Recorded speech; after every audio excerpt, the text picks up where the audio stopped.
ಓಂ ನಮಃ ಶಿವಾಯ್. ಭಾರತ್ ಮಾತಾ ಶಿವಶಕ್ತಿ ಅವತಾರ್ ಓಂ ಮಂಡಳಿ. ಸತ್ಯಗೀತೆ ಮುರಳಿಯ ದಿನಾಂಕ 20/8/2025. ಬೆಳಗಿನ ತರಗತಿ ರಿವೈಸ್ ಕೋರ್ಸ್ 16/4/1968. ಓಂ ನಮಃ ಶಿವಾಯ. ಮುದ್ದಿನ ಮಕ್ಕಳೇ, ಈಗ ನಿಮಗೆ ಎಲ್ಲವೂ ತಿಳಿದಿದೆ. ಬೇರೆ ಏನೇ ರಹಸ್ಯಗಳಿದ್ದರೂ ಬಾಬಾ ಅವುಗಳನ್ನು ನಂತರ ಕ್ರಮೇಣ ವಿವರಿಸುತ್ತಲೇ ಇರುತ್ತಾರೆ. ನಾನು ಇದ್ದೇನೆ ಅಲ್ಲವೇ? ನಾಟಕದಲ್ಲಿ ಏನೆಲ್ಲ ನಿಗದಿಯಾಗಿದೆಯೋ ಅದು ಬಹಿರಂಗಗೊಳ್ಳುತ್ತಲೇ ಇರುತ್ತದೆ. ನೀವು ಅರ್ಥ ಮಾಡಿಕೊಳ್ಳುತ್ತೀರಿ. ಬಾಬಾ ನಿಮಗೆ ಮುಂಚಿತವಾಗಿ ಏನನ್ನೂ ಹೇಳುವುದಿಲ್ಲ. ನೀವು ದೇವತೆಗಳಾದರೆ ಆಗ ಈ ಅಸುರಿ ಪ್ರಪಂಚವು ಖಂಡಿತವಾಗಿಯೂ ನಾಶವಾಗುತ್ತದೆ. ವಿನಾಶ ಸಂಭವಿಸಲಿದೆ. ಅದು ಯಾವಾಗ ಸಂಭವಿಸುತ್ತದೆ ಎಂದು ಬಾಬಾ ನಿಮಗೆ ಹೇಳುವುದಿಲ್ಲ. ತಂದೆಯೇ ಮಕ್ಕಳಿಗೆ ತಿಳಿಸುತ್ತಾರೆ. ಆತ್ಮಿಕ ತಂದೆಯು ಆತ್ಮಿಕ ಮಕ್ಕಳಿಗೆ ತಿಳಿಸುತ್ತಾರೆಂದು ಮಕ್ಕಳಿಗೆ ತಿಳಿದಿದೆ. ಆತ್ಮಿಕ ತಂದೆಯು ಬೇಹದ್ದಿನ ತಂದೆಯಾಗಿದ್ದಾರೆ. ಆತ್ಮಿಕ ಮಕ್ಕಳು ಸಹ ಬೇಹದ್ದಿನ ಮಕ್ಕಳು. ತಂದೆಯು ಎಲ್ಲ ಮಕ್ಕಳಿಗೆ ಸದ್ಗತಿಯನ್ನು ಕೊಡುತ್ತಾರೆ. ಯಾರ ಮೂಲಕ? ಈ ಮಕ್ಕಳ ಮೂಲಕವೇ ಸದ್ಗತಿಯನ್ನು ಕೊಡುತ್ತಾರೆ. ಇಡೀ ಜಗತ್ತಿನ ಮಕ್ಕಳು ಅಧ್ಯಯನ ಮಾಡುವುದಿಲ್ಲ. ಈಶ್ವರಿ ವಿಶ್ವವಿದ್ಯಾಲಯ ಎಂದು ಹೆಸರಿದೆ. ಎಲ್ಲರೂ ಮುಕ್ತಿಯನ್ನು ಪಡೆಯುತ್ತಾರೆ. ಅದನ್ನು ಮುಕ್ತಿ ಅಥವಾ ಜೀವನ್ಮುಕ್ತಿ ಎಂದು ಕರೆಯಿರಿ. ಮುಕ್ತಿಗೆ ಹೋದ ನಂತರ ಜೀವನ್ಮುಕ್ತಿಗೆ ಬರುತ್ತೇವೆ. ಆದ್ದರಿಂದ ಅದೇ ರೀತಿಯಲ್ಲಿ ಪ್ರತಿಯೊಬ್ಬರು ಜೀವನ್ಮುಕ್ತಿಯಲ್ಲಿ ಬರಬೇಕಾದರೆ ಶಾಂತಿಧಾಮದಿಂದ ಬರುತ್ತಾರೆ ಎಂದು ಹೇಳಬಹುದು. ಒಬ್ಬರು ಇನ್ನೊಬ್ಬರ ಹಿಂದೆ ತಮ್ಮ ಪಾತ್ರವನ್ನು ಮಾಡಲು ಬರಬೇಕು. ಅಲ್ಲಿಯವರೆಗೆ ಮುಕ್ತಿಧಾಮದಲ್ಲಿ ಇರಬೇಕು. ಮಕ್ಕಳಿಗೆ ಈಗ ರಚಯಿತ ಮತ್ತು ರಚನೆಯ ಬಗ್ಗೆ ಗೊತ್ತಿದೆ. ಈ ಸಂಪೂರ್ಣ ರಚನೆ ಅನಾದಿಯಾಗಿದೆ. ರಚಯಿತ ಒಬ್ಬ ತಂದೆಯಾಗಿದ್ದಾರೆ. ಯಾರೆಲ್ಲ ಆತ್ಮರುಗಳು ಇದ್ದಾರೆ ಅವರು ಬೇಹದ್ದಿನ ತಂದೆಯ ಮಕ್ಕಳು. ಇಬ್ಬರು ಬಂದು ಯೋಗವನ್ನು ಕಲಿಸುತ್ತಾರೆ ಎಂದು ಮಕ್ಕಳಿಗೆ ಗೊತ್ತಾಗುತ್ತದೆ. ಆದರೆ ಎಲ್ಲರೂ ಕಲಿಯುವುದಿಲ್ಲ. ಇದು ಭಾರತವಾಸಿಗಳಿಗೆ ಯೋಗ ಆಗಿದೆ. ತಂದೆ ಬರುವುದು ಭಾರತದಲ್ಲಿಯೇ. ಭಾರತದವರಿಗೆ ನೆನಪಿನ ಯಾತ್ರೆಯನ್ನು ಕಲಿಸುತ್ತಾರೆ. ಭಾರತದವರನ್ನು ಪಾವನರನ್ನಾಗಿ ಮಾಡುತ್ತಾರೆ ಹಾಗೂ ಜ್ಞಾನವನ್ನು ಕೊಡುತ್ತಾರೆ. ಈ ಸೃಷ್ಟಿ ಚಕ್ರ ಹೇಗೆ ತಿರುಗುತ್ತದೆ ಎನ್ನುವ ಜ್ಞಾನವನ್ನು ಕೊಡುತ್ತಾರೆ. ಇದೂ ಸಹ ಮಕ್ಕಳಿಗೆ ಗೊತ್ತಿದೆ. ರುದ್ರಮಾಲೆಯೂ ಸಹ ಇದೆ. ಇದರ ಗಾಯನ ಮತ್ತು ಪೂಜೆ ಮಾಡಲಾಗುತ್ತದೆ. ಇದರ ಸ್ಮರಣೆ ಮಾಡಲಾಗುತ್ತದೆ. ಭಕ್ತರ ಮಾಲೆಯೂ ಸಹ ಇದೆ. ಶ್ರೇಷ್ಠಾತಿ ಶ್ರೇಷ್ಠ ಭಕ್ತರ ಮಾಲೆ ಇದೆ. ಅದೆಲ್ಲವೂ ಭಕ್ತಿಯ ಮಾಲೆಯಾಗಿದೆ. ರಾವಣನ ಮಾಲೆ ಭಕ್ತಿಯ ಮಾಲೆ. ರಾವಣ ಯಾವಾಗ ಬರುತ್ತಾನೆ? ಆಗಲೇ ಎಲ್ಲರನ್ನೂ ವಿಕಾರಕ್ಕೆ ತಳ್ಳುತ್ತಾನೆ. ಕೆಲವರು ಜಾಸ್ತಿ ಕಾಮವಿಕಾರಕ್ಕೆ ವಶವಾಗುತ್ತಾರೆ. ಕೆಲವರು ಕಡಿಮೆ ವಶವಾಗುತ್ತಾರೆ. ಕೆಲವರು ವಿಕಾರದಲ್ಲಿ ಹೋಗುವುದಿಲ್ಲ, ಆದರೆ ವಿಕಾರದಿಂದ ಜನ್ಮ ಪಡೆದುಕೊಳ್ಳುತ್ತಾರೆ. ಇದಕ್ಕೆ ಹೇಳಲಾಗುತ್ತದೆ ರಾವಣನ ಮಾಲೆ ಎಂದು.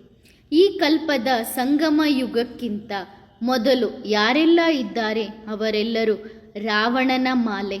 ಅದರಲ್ಲಿ ಭಕ್ತರ ಮಾಲೆಯೂ ಇದೆ. ಭಕ್ತಿಯ ಮಾಲೆ ನಂತರ ಜ್ಞಾನದ ಮಾಲೆಯೂ ಇರಬೇಕು. ಭಕ್ತಿ ಮತ್ತು ಜ್ಞಾನವೂ ಆಗಿದೆಯಲ್ಲವೇ? ಭಕ್ತಿಯ ಮಾಲೆಯೂ ಇದೆ. ಅದರ ನಂತರ ಇದನ್ನು ರುಂಡಮಾಲೆ ಎಂದು ಕರೆಯುತ್ತಾರೆ. ಏಕೆಂದರೆ ಶ್ರೇಷ್ಠಾತಿ ಶ್ರೇಷ್ಠ ಈ ಮಾನವ ಸೃಷ್ಟಿಯಲ್ಲಿ ವಿಷ್ಣು ಆಗಿದ್ದಾರೆ. ಸೂಕ್ಷ್ಮ ಜಗತ್ತಿನಲ್ಲಿ ಅವರನ್ನು ತೋರಿಸಲಾಗಿದೆ. ಲಕ್ಷ್ಮೀನಾರಾಯಣ ಇಲ್ಲಿಯ ರಾಜ್ಯವನ್ನು ಮಾಡುತ್ತಾರೆ. ಆದ್ದರಿಂದ ವಿಷ್ಣುವಿನ ರುಂಡಮಾಲೆಯೂ ಇದೆ ಎಂದು ಹೇಳಲಾಗುತ್ತದೆ. ಪ್ರಜಾಪಿತ ಬ್ರಹ್ಮ ಇದ್ದಾರೆ.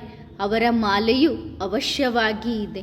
ಅಂತಿಮವಾಗಿ ಈ ಮಾಲೆಯನ್ನು ತಯಾರು ಮಾಡಿದಾಗ ಆಗ ಮಾತ್ರ ವಿಷ್ಣುವಿನ ಮಾಲೆಯಾಗುತ್ತದೆ.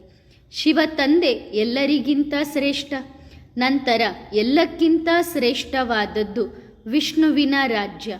ಈ ತ್ರಿಮೂರ್ತಿಯನ್ನು ಏನು ತೋರಿಸಿದ್ದಾರೆ ಅದರಲ್ಲಿ ವಾಸ್ತವವಾಗಿ ಬ್ರಹ್ಮ, ವಿಷ್ಣು ಮತ್ತು ಶಿವ ಇರಬೇಕು, ಶಂಕರನಲ್ಲ. ಆದರೆ ಶಿವನನ್ನು ಹೇಗೆ ಪಕ್ಕದಲ್ಲಿ ಇರಿಸಬಹುದು ಎಂದು, ಹಾಗಾದರೆ ಶಂಕರನನ್ನು ಇರಿಸಲಾಗಿದೆ ಮತ್ತು ಶಿವನನ್ನು ಮೇಲೆ ತೋರಿಸಲಾಗಿದೆ. ಇದರಿಂದ ಕೂಡ ಚೆನ್ನಾಗಿ ಕಾಣುತ್ತದೆ. ಕೇವಲ ಇವರಿಬ್ಬರಿಂದ ಶೋಭೆ ಆಗುವುದಿಲ್ಲ. ಇಲ್ಲದಿದ್ದರೆ ವಾಸ್ತವದಲ್ಲಿ ಶಂಕರನಿಗೆ ಯಾವುದೇ ಪಾತ್ರವಿಲ್ಲ. ಇದನ್ನು ಶಂಕರನ ಮಾಲೆ ಎಂದು ಕರೆಯುವುದಿಲ್ಲ. ಬ್ರಹ್ಮ, ವಿಷ್ಣು ಮತ್ತು ರುದ್ರನ ಮಾಲೆ ಅಷ್ಟೇ. ಶಂಕರನ ಜಪಮಾಲೆ ಇಲ್ಲ. ಅವನಿಗೆ ಯಾವುದೇ ಪಾತ್ರವಿಲ್ಲ. ಭಕ್ತಿ ಮಾರ್ಗದಲ್ಲಿ ಶೋಭೆಗಾಗಿ ಹಲವಾರು ಚಿತ್ರಗಳು ಇತ್ಯಾದಿಗಳನ್ನು ಮಾಡಲಾಗಿದೆ. ಅವರಿಗೆ ಯಾವ ಜ್ಞಾನ ಗೊತ್ತಿಲ್ಲ. ನೀವು ಮಾಡುವ ಚಿತ್ರಗಳ ಪರಿಚಯವನ್ನು ಕೊಟ್ಟಾಗ ಮನುಷ್ಯರು ತಿಳಿದುಕೊಳ್ಳುತ್ತಾರೆ. ಶಿವಶಂಕರನು ಒಂದು ಮಾಡಿ ತೋರಿಸಿದ್ದಾರೆ. ಹೇಗೆ ಎಂದರೆ ಅವರ ಪಾತ್ರವಿಲ್ಲ ಎಂಬಂತೆ. ಸೂಕ್ಷ್ಮ ಲೋಕದಲ್ಲಿ ಸಾಕ್ಷಾತ್ಕಾರದ ಮಾತಿದೆ ಎಂದು ಬಾಬಾ ವಿವರಿಸಿದ್ದಾರೆ. ಅಲ್ಲಿ ಯಾರೂ ವಾಸಿಸಲು ಸಾಧ್ಯವಿಲ್ಲ. ಅಲ್ಲಿ ಮೂಳೆ ಮಾಂಸಗಳ ಶರೀರವಿಲ್ಲ. ಕೇವಲ ಸಾಕ್ಷಾತ್ಕಾರವಾಗುತ್ತದೆ. ಸಂಪೂರ್ಣ ಬ್ರಹ್ಮನೂ ಇದ್ದಾರೆ, ಆದರೆ ಅವರು ಸಂಪೂರ್ಣ ಅವ್ಯಕ್ತ. ಈಗ ವ್ಯಕ್ತ ಬ್ರಹ್ಮ ಅವ್ಯಕ್ತನಾಗಬೇಕು. ಇದೂ ಸಹ ಅರ್ಥವಾಗುತ್ತದೆ. ಅವರನ್ನು ಫರಿಸ್ತಾ ಎಂದು ಕರೆಯುತ್ತಾರೆ. ಸೂಕ್ಷ್ಮ ಲೋಕದಲ್ಲಿ ಅವ್ಯಕ್ತ ಫರಿಸ್ತಾನನ್ನು ನೋಡಿ ಸೂಕ್ಷ್ಮ ಲೋಕದಲ್ಲಿ ಚಿತ್ರವನ್ನು ಇಡಲಾಗಿದೆ ಎಂದು ಹೇಳುತ್ತಾರೆ.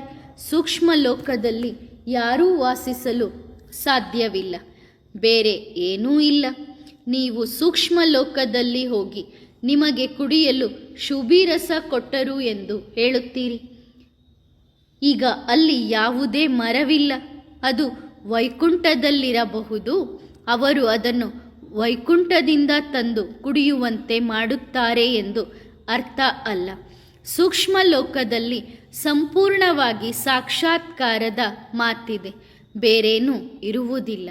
ಉದಾಹರಣೆಗೆ, ಯಾರಿಗಾದರೂ ಹನುಮಂತ, ಗಣೇಶ ಇತ್ಯಾದಿಗಳ ದರ್ಶನವಾದರೆ ಅವರಿಗೆ ಚಿತ್ರಗಳ ಸಾಕ್ಷಾತ್ಕಾರವಾಗುತ್ತದೆ. ಆದರೆ ಭಕ್ತಿ ಮಾರ್ಗದಲ್ಲಿ ಗಣೇಶ, ಆನೆ ಇತ್ಯಾದಿ ಇರುವುದಿಲ್ಲ. ಭಕ್ತಿ ಮಾರ್ಗದಲ್ಲಿ ಇವೆಲ್ಲವೂ ಆಟಿಕೆಗಳಾಗಿ ಮಾರ್ಪಟ್ಟಿವೆ. ನೀವು ಮಕ್ಕಳಿಗೆ ತಿಳಿದಿದೆ, ನಾವು ಈಗ ಹಿಂತಿರುಗಬೇಕು ಮತ್ತು ಇದರಲ್ಲಿ ಆತ್ಮಾಭಿಮಾನಿಯನ್ನಾಗಿ ಮಾಡಲಾಗುತ್ತದೆ. ನಾವು ಆತ್ಮಗಳು ಅವಿನಾಶಿಯಾಗಿದ್ದೇವೆ. ಮಕ್ಕಳಿಗೆ ಆತ್ಮದ ಜ್ಞಾನವಿದೆ, ಆದರೆ ಅವರಿಗೆ ಆತ್ಮ ಏನೆಂದು ತಿಳಿದಿಲ್ಲ. ಒಂದು ದೇಹವನ್ನು ಬಿಟ್ಟು ಇನ್ನೊಂದು ದೇಹವನ್ನು ತೆಗೆದುಕೊಳ್ಳುವುದು ಆತ್ಮ. ಆದರೆ ಆತ್ಮ ಏನೆಂದು ಮತ್ತು 84 ಜನ್ಮಗಳ ಪಾತ್ರವು ಅದರಲ್ಲಿ ಹೇಗೆ ತುಂಬಿದೆ ಎಂದು ಅವರಿಗೆ ತಿಳಿದಿಲ್ಲ. ತಂದೆ ಮಾತ್ರ ಈ ಜ್ಞಾನವನ್ನು ನೀಡುತ್ತಾರೆ. ಅವರು ಸ್ವತಃ ಜ್ಞಾನವನ್ನು ನೀಡುತ್ತಾರೆ. ಅವರು ಆತ್ಮದ ಜ್ಞಾನವನ್ನು ನೀಡುತ್ತಾರೆ. ಈಗ ನೀವು ಖಂಡಿತವಾಗಿಯೂ ತಮೋಪ್ರಧಾನರಿಂದ ಸತೋಪ್ರಧಾನರಾಗಬೇಕು. ನಾನು ಆತ್ಮ ಎಂದು ನೀವು ಈ ಅಭ್ಯಾಸವನ್ನು ಮಾಡುತ್ತಲೇ ಇರುತ್ತೀರಿ. ಈಗ ನೀವು ಪರಮಾತ್ಮನೊಂದಿಗೆ ಬುದ್ಧಿಯೋಗ ಜೋಡಿಸಬೇಕು. ಸರ್ವಶಕ್ತಿವಂತ ಪತಿತ ಪಾವನ ಎಂದು ಒಬ್ಬ ತಂದೆಗೆ ಕರೆಯಲಾಗುತ್ತದೆ. ಸನ್ಯಾಸಿಗಳು ಸಹ ಹೇಳುತ್ತಾರೆ, ಹೇ ಪತಿತ ಪಾವನ, ನೀನು ಬಾ ಎಂದು. ಆದರೆ ಅವರಿಗೆ ಏನೂ ಅರ್ಥವಾಗುವುದಿಲ್ಲ. ಕೆಲವರು ಬ್ರಹ್ಮನನ್ನು ಪತಿತ ಪಾವನ ಎಂದು ಕರೆಯುತ್ತಾರೆ. ಭಕ್ತಿ ಮಾರ್ಗದಲ್ಲಿ ಎಲ್ಲರೂ ಅಧರ್ಮಿಗಳಾಗುತ್ತಾರೆ. ಅವರಿಗೆ ಭಕ್ತಿಯ ಜ್ಞಾನವೂ ಇರುವುದಿಲ್ಲ. ಈಗ ನೀವು ಮಕ್ಕಳೇ ಭಕ್ತಿಯ ಜ್ಞಾನವನ್ನು ಪಡೆಯುತ್ತೀರಿ. ತಂದೆ ಕುಳಿತು ಭಕ್ತಿ ಎಷ್ಟು ಕಾಲ ಇರುತ್ತದೆ ಮತ್ತು ಜ್ಞಾನ ಎಷ್ಟು ಕಾಲ ಇರುತ್ತದೆ ಎಂದು ವಿವರಿಸುತ್ತಾರೆ. ಮೊದಲು ನಮಗೆ ಏನೂ ತಿಳಿದಿರಲಿಲ್ಲ. ಅಂದರೆ ಕನಿಷ್ಠ ಬುದ್ಧಿಯವರು ಆಗಿದ್ದೀರಿ. ಕನಿಷ್ಠ ಬುದ್ಧಿಯವರು ಎಂದು ಯಾರಿಗೆ ಕರೆಯುತ್ತಾರೆ? ಪ್ರಾಣಿಗಳಿಗೂ ಬುದ್ಧಿ ಇರುತ್ತದೆಯಲ್ಲವೇ? ಆದರೆ ಅವು ಮನುಷ್ಯರಾಗಿದ್ದು ಕನಿಷ್ಠ ಬುದ್ಧಿಯವರಾದಾಗ ಅವರು ಪ್ರಾಣಿಗಳಿಗಿಂತ ಕಡೆ ಎಂದು ಹೇಳಲಾಗುತ್ತದೆ. ಸತ್ಯಯುಗದಲ್ಲಿ ಸಂಪೂರ್ಣವಾಗಿ ಶುದ್ಧ ಬುದ್ಧಿ ಇತ್ತು. ಅವರಲ್ಲಿ ಎಷ್ಟೊಂದು ದೈವಿ ಗುಣಗಳು ಇತ್ತು. ದೈವಿ ಗುಣಗಳನ್ನು ಸಹ ಧಾರಣೆ ಮಾಡಿಕೊಳ್ಳಬೇಕು. ಅವರು ದೇವತೆಗಳಂತೆ ಇದ್ದಾರೆ ಎಂದು ಹೇಳಲಾಗುತ್ತದೆ.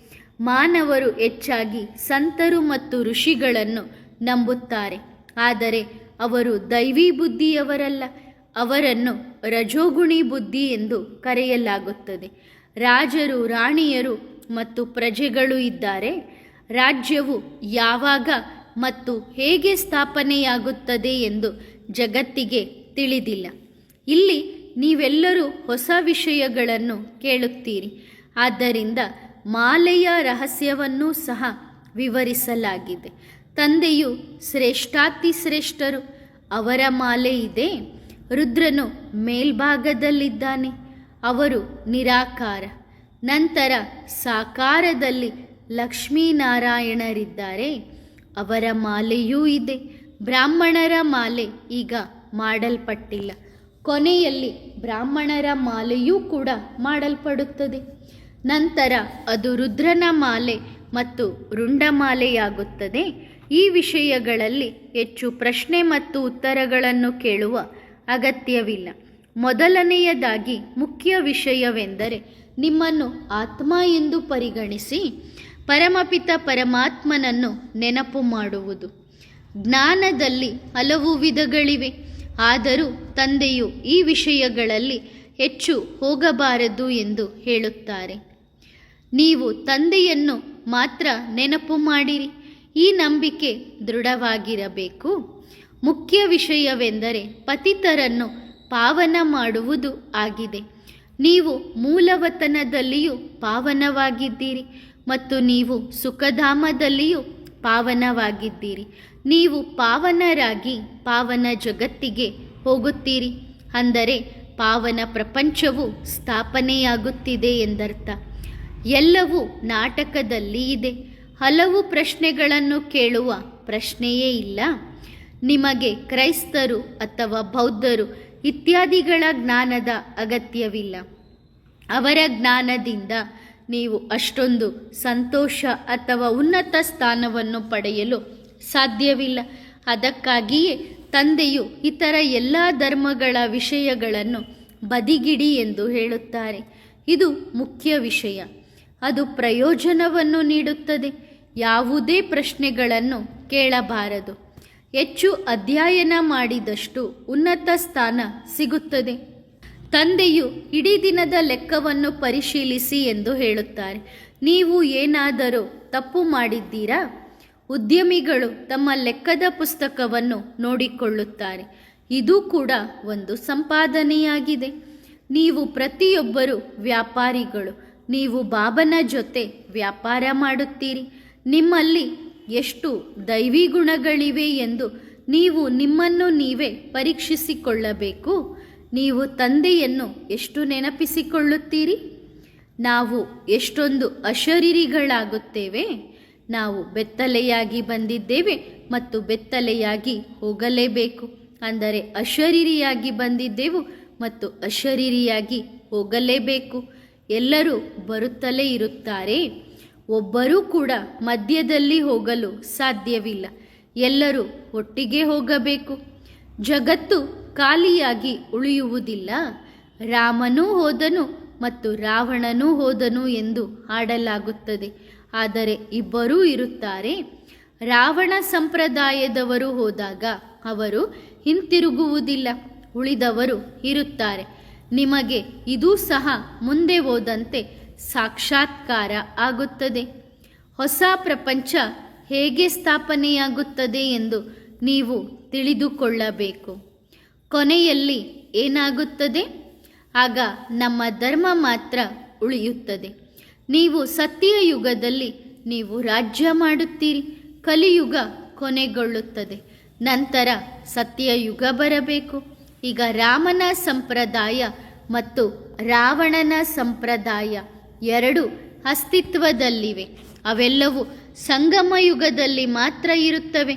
ಈಗ ನಿಮಗೆ ಎಲ್ಲವೂ ತಿಳಿದಿದೆ. ಬೇರೆ ಯಾವುದೇ ರಹಸ್ಯಗಳಿದ್ದರೂ ನಾನು ಅವುಗಳನ್ನು ನಂತರ ಕ್ರಮೇಣ ವಿವರಿಸುವುದನ್ನು ಮುಂದುವರೆಸುತ್ತೇನೆ ಎಂದು ತಂದೆ ಹೇಳುತ್ತಾರೆ. ನಾನೂ ಕೂಡ ಅಲ್ಲಿದ್ದೇನೆ ಎಂದು ತಂದೆ ಹೇಳುತ್ತಾರೆ.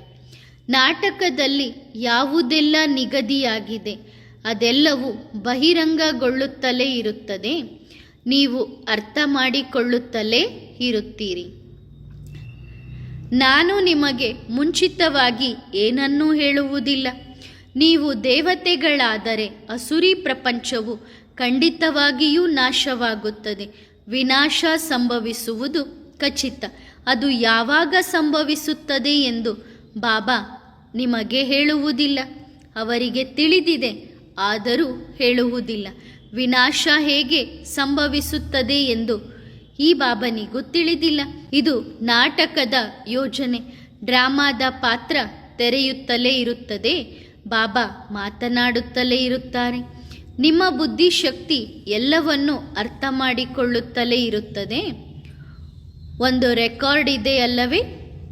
ರೆಕಾರ್ಡ್ ನುಡಿಸುತ್ತಲೇ ಇರುವಾಗ ಬಾಬಾರ ಮುರುಳಿಯು ಮುಂದುವರಿಯುತ್ತದೆ. ನಾಟಕದ ಸಂಪೂರ್ಣ ರಹಸ್ಯವು ಒಳಗಿದೆ. ಅವರು ರೆಕಾರ್ಡ್ನಿಂದ ಏನನ್ನಾದರೂ ಎತ್ತಿಕೊಂಡು ಮಧ್ಯದಲ್ಲಿ ಇರಿಸುವ ಮೂಲಕ ಪುನರಾವರ್ತಿಸುತ್ತಾರೆ ಎಂದಲ್ಲ. ಅದು ಮತ್ತೆ ಅದೇ ರೀತಿ ಪುನರಾವರ್ತನೆಯಾಗುತ್ತದೆ. ಈ ನಾಟಕ ಮತ್ತೆ ಅದೇ ರೀತಿ ಪುನರಾವರ್ತನೆಯಾಗುತ್ತದೆ. ಹೊಸದೇನೂ ಅಲ್ಲ. ಬಾಬಾರವರು ಯಾವುದೇ ಹೊಸ ವಿಷಯ ಹೇಳುತ್ತಾರೋ ಅದನ್ನು ಪುನರಾವರ್ತಿಸಲಾಗುತ್ತದೆ. ನೀವು ಕೇಳುತ್ತೀರಿ ಮತ್ತು ಇತರರಿಗೂ ಹೇಳುತ್ತೀರಿ. ಉಳಿದದ್ದೆಲ್ಲವೂ ರಹಸ್ಯ. ಈ ರಾಜ್ಯ ಸ್ಥಾಪನೆಯಾಗುತ್ತಿದೆ. ನೀವು ವಿವಿಧ ರಾಜ್ಯಗಳಲ್ಲಿ ಜನಿಸುವಿರಿ. ನಿಮಗೆ ರಾಜರು, ರಾಣಿಯರು, ಪ್ರಜೆಗಳು ಎಲ್ಲರೂ ಬೇಕಾಗುತ್ತಾರೆ. ಇದೆಲ್ಲವನ್ನು ಬುದ್ಧಿಯಿಂದ ಮಾಡಬೇಕು. ಪ್ರಾಯೋಗಿಕವಾಗಿ ಏನೇ ನಡೆದರೂ ಅದು ಗೋಚರಿಸುತ್ತದೆ. ಆದರೆ ಬುದ್ಧಿಯು ರತ್ನಗಳನ್ನು ಉಳಿಸಬೇಕು ಎಂದು ಹೇಳುತ್ತದೆ. ಅವರು ಯಾವುದೇ ಮನೆಯಲ್ಲಿದ್ದರೂ ಅವರನ್ನು ರಕ್ಷಿಸಲ್ಪಡುತ್ತಾರೆ. ಕೆಲವರು ಹೇಳುತ್ತಾರೆ, ಬಾಯಲ್ಲಿ ಚಿನ್ನದ ಚಮಚ ಇದೆ. ಈ ರೀತಿಯ ಅನೇಕ ಶ್ರೀಮಂತ ಜನರಿದ್ದಾರೆ. ಇಲ್ಲಿಂದ ಹೋಗಿ ಅನೇಕರು ಶ್ರೀಮಂತರ ಮನೆಯಲ್ಲಿ ಜನ್ಮ ಪಡೆಯುತ್ತಾರೆ ಎಂದು ಹೇಳುತ್ತಾರೆ. ಈಗ ನಿಮಗೆ ಅಲ್ಲಿ ಬಹಳಷ್ಟು ತೊಂದರೆ ಇರುತ್ತದೆ. ರತ್ನಖಚಿತ ವಸ್ತುಗಳು ಎಲ್ಲರ ಬಳಿಯೂ ಇರುತ್ತವೆ.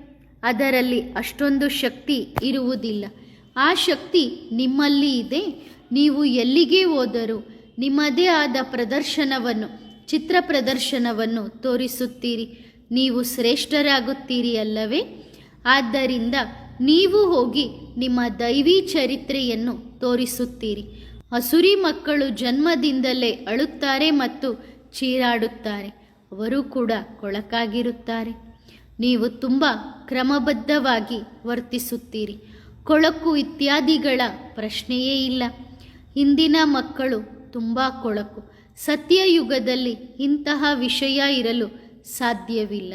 ಅದು ಸ್ವರ್ಗ. ಕೊಳೆಯ ಪ್ರಶ್ನೆಯೇ ಇಲ್ಲ. ಇದು ಸಂತೋಷದ ವಿಷಯ ಅಲ್ಲವೇ? ಕೊಳಕು ಇತ್ಯಾದಿಗಳ ವಾಸನೆ ಇಲ್ಲದ ಲೋಕಕ್ಕೆ ನಾವು ಹೋಗುತ್ತೇವೆ. ಅಲ್ಲಿ ಅವರು ಧೂಪದ್ರವ್ಯದ ಕಡ್ಡಿಗಳನ್ನು ಬೆಳಗಿಸಲು ಹೇಳುವುದಿಲ್ಲ. ಅಗರಬತ್ತಿಯ ಅವಶ್ಯಕತೆಯೂ ಇರುವುದಿಲ್ಲ, ಏಕೆಂದರೆ ಕೆಟ್ಟ ವಾಸನೆ ಇರುವುದಿಲ್ಲ. ತೋಟದಲ್ಲಿ ಅಂತಹ ಪರಿಮಳಯುಕ್ತ ಹೂವುಗಳು ಇರುತ್ತವೆ. ಎಷ್ಟು ಪರಿಮಳ ಇರುತ್ತದೆ ಎಂದರೆ ಆ ಮಾತನ್ನೇ ಕೇಳಬೇಡಿ. ಇಲ್ಲಿನ ಹೂವುಗಳಿಗೆ ಅಂತಹ ಪರಿಮಳವನ್ನು ನೀಡುವ ಶಕ್ತಿ ಇಲ್ಲ. ಅಲ್ಲಿ ಎಲ್ಲದರಲ್ಲೂ ಪರಿಮಳವಿದೆ. ಅದರ ಹೋಲಿಕೆಯಲ್ಲಿ ಇಲ್ಲಿ 1% ಪರಿಮಳವಿದೆ. ಅಲ್ಲಿ 100% ಇದೆ. ಅಗರಬತ್ತಿ, ಧೂಪದ್ರವ್ಯಗಳು ಕೂಡ ಹೂವುಗಳಿಂದಲೇ ತಯಾರಿಸಲ್ಪಡುತ್ತದೆ. ಅಲ್ಲಿ ಹೂವುಗಳು ಅತ್ಯಂತ ಶ್ರೇಷ್ಠ ದರ್ಜೆಯದ್ದಾಗಿರುತ್ತವೆ. ಹೂವುಗಳು, ಹಣ್ಣುಗಳು ಸುವಾಸನೆಯನ್ನು ಹೊಂದಿರುತ್ತವೆ. ಮೊದಲ ದರ್ಜೆಯ ಹೂವುಗಳು ಸತ್ಯಯುಗದಲ್ಲಿ ಇರುತ್ತವೆ. ಇಲ್ಲಿ ಯಾರು ಎಷ್ಟೇ ಶ್ರೀಮಂತರಾಗಿದ್ದರೂ ಅವರಷ್ಟು ಶ್ರೀಮಂತರಾಗಿಲ್ಲ. ಅಂದರೆ ಸತ್ಯಯುಗದಲ್ಲಿ ಇರುವವರಷ್ಟು ಶ್ರೀಮಂತರಾಗಿಲ್ಲ. ಅಲ್ಲಿ ಎಲ್ಲ ರೀತಿಯ ವಸ್ತುಗಳು ಇರುತ್ತವೆ. ಪಾತ್ರೆಗಳು ಚಿನ್ನದ್ದಾಗಿರುತ್ತವೆ. ಹೇಗೆ ಎಂದರೆ ಇಲ್ಲಿ ಕಲ್ಲುಗಳು ಇದ್ದಂತೆ ಅಲ್ಲಿ ಚಿನ್ನದಿಂದ ತಯಾರಿಸಲಾಗುತ್ತದೆ. ಅಲ್ಲಿ ಚಿನ್ನ ಮಾತ್ರ ಇರುತ್ತದೆ. ಮರಳಿನಲ್ಲಿಯೂ ಚಿನ್ನವಿದೆ. ಅಲ್ಲಿ ಎಷ್ಟು ಚಿನ್ನ ಇರುತ್ತದೆ ಎಂದು ಯೋಚಿಸಿ. ಅದರಿಂದ ಮನೆಗಳನ್ನು ತಯಾರಿಸಲಾಗುತ್ತದೆ. ಬಿಸಿಯಾಗಲಿ ಅಥವಾ ಚಳಿಯಾಗಲಿ ಇರುವುದಿಲ್ಲ. ಅಂತಹ ರಚನೆಗಳು ಇರುತ್ತವೆ, ಅಂದರೆ ಮನೆಗಳು ಇರುತ್ತವೆ. ಇಲ್ಲಿ ಸೆಕೆಯಾದಾಗ ಅನೇಕ ಫ್ಯಾನ್ಗಳು ಸಹ ಇರುತ್ತವೆ. ಅಲ್ಲಿ ಬಿಸಿಲಿನ ಸಮಸ್ಯೆ ಇರುವುದಿಲ್ಲ ಫ್ಯಾನ್ ಹಾಕಲು. ಅದರ ಹೆಸರು ಸ್ವರ್ಗ. ಸ್ವರ್ಗ, ಅಲ್ಲಿ ಅಪಾರ ಸಂತೋಷವಿದೆ. ನಿಮ್ಮಷ್ಟು ಅದೃಷ್ಟಶಾಲಿ ಯಾರೂ ಇರುವುದಿಲ್ಲ. ಲಕ್ಷ್ಮೀನಾರಾಯಣರ ಮಹಿಮೆ ಎಷ್ಟು ಹಾಡುತ್ತಾರೆ. ಅವುಗಳನ್ನು ಹೀಗೆ ಮಾಡುವವರನ್ನು ಮೊದಲು ಹೊಗಳಲಾಗುತ್ತದೆ. ಆರಂಭದಲ್ಲಿ ಅವ್ಯಭಿಚಾರಿ ಭಕ್ತಿ ಇರುತ್ತದೆ. ನಂತರ ದೇವತೆಗಳ ಪೂಜೆ ಪ್ರಾರಂಭವಾಗುತ್ತದೆ. ಅದನ್ನು ಭೂತ ಪೂಜೆ ಎಂದು ಕರೆಯಲಾಗುತ್ತದೆ. ಆ ದೇಹ ಇರುವುದಿಲ್ಲ. 5 ತತ್ವಗಳನ್ನು ಪೂಜಿಸಲಾಗುತ್ತದೆ. ನಾವು ಶಿವಬಾಬನಿಗೆ ಹೀಗೆ ಹೇಳುವುದಿಲ್ಲ. ನಾವು ಪೂಜಿಸಲು ವಿಗ್ರಹ ಇತ್ಯಾದಿಗಳನ್ನು ಮಾಡುತ್ತೇವೆ. ನಾವು ಆತ್ಮವನ್ನು ಚಿನ್ನ ಎಂದು ಕರೆಯುವುದಿಲ್ಲ. ಆತ್ಮವು ಯಾವುದರಿಂದ ಮಾಡಲ್ಪಟ್ಟಿದೆ, ಶಿವನ ಚಿತ್ರ ಯಾವುದರಿಂದ ಮಾಡಲ್ಪಟ್ಟಿದೆ ಎನ್ನುವುದನ್ನು ತಕ್ಷಣ ಹೇಳುತ್ತೇನೆ. ಆತ್ಮ ಮತ್ತು ಪರಮಾತ್ಮ ಯಾವುದರಿಂದ ಮಾಡಲ್ಪಟ್ಟಿವೆ ಎಂದು ಯಾರಿಗೂ ಹೇಳಲು ಸಾಧ್ಯವಿಲ್ಲ. ಸತ್ಯಯುಗದಲ್ಲಿ 5 ತತ್ವಗಳು ಸಹ ಶುದ್ಧವಾಗಿರುತ್ತವೆ.